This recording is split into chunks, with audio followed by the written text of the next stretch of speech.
Data is king.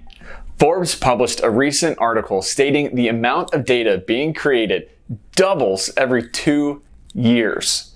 You may not believe data is an absolute king, but you better have an absolute plan and strategy for streamlining your data before you get consumed.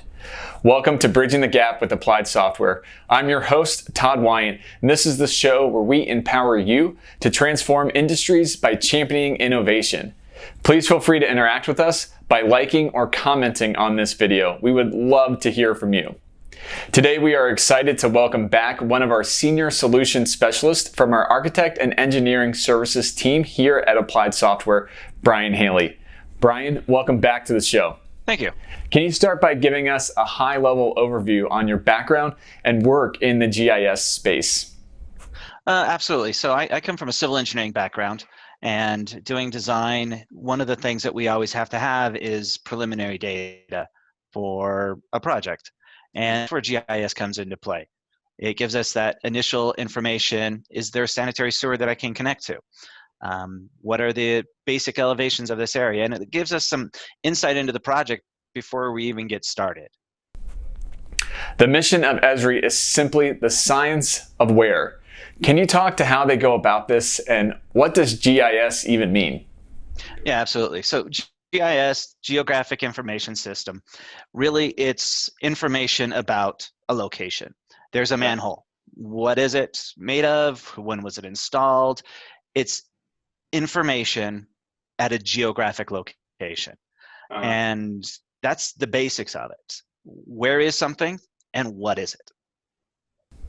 Who is a typical ArcGIS user? That's a tough question because I don't think there is a typical user of ArcGIS. It's used by police departments. It's used by planning and analysis groups. You know, I'm trying to plan out a new subdivision. It's used by environmental groups, by residential or not residential, real estate folks, designers that are doing engineering. It's used in so many places that I don't really think that there can be a typical ArcGIS user. What is the ESRI Autodesk connector? So what that does is that allows InfraWorks to be able to connect to an ArcGIS online account. So I can have data up in ArcGIS online and then be able to consume that within InfraWorks. And it will allow me to take the roads that are in ArcGIS online and create roads in InfraWorks for me.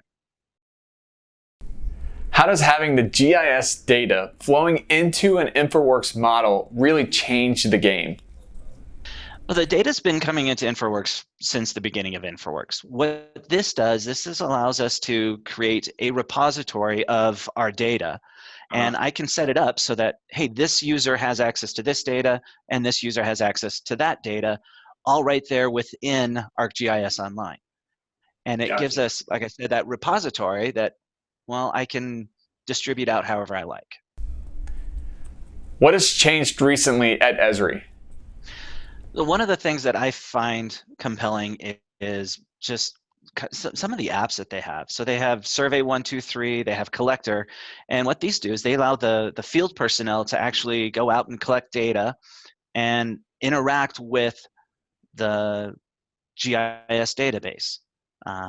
You know, it's like, oh, hey, this light pole is missing from our GIS. I create a job, I send a crew out there, they collect the data on it, and I get that information back into GIS. Brian, I wonder if you could kind of give us a real world application of this process. Yeah, absolutely. I'm actually working with a campus here in the Denver area. They've got several buildings, very large area, and they're looking to use it for facility management. They've got all these buildings that they have to manage, and well, they want one repository, one place that they can go to get all this data.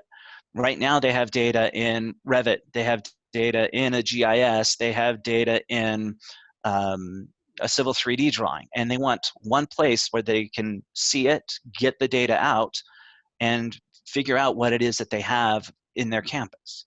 So that's one place that we're working really hard with them to enable them to be more efficient. Brian, as always, thank you so much for joining us on the show. And thank you to those watching. If you are interested in learning any more about our products or services, you can visit ASTI.com.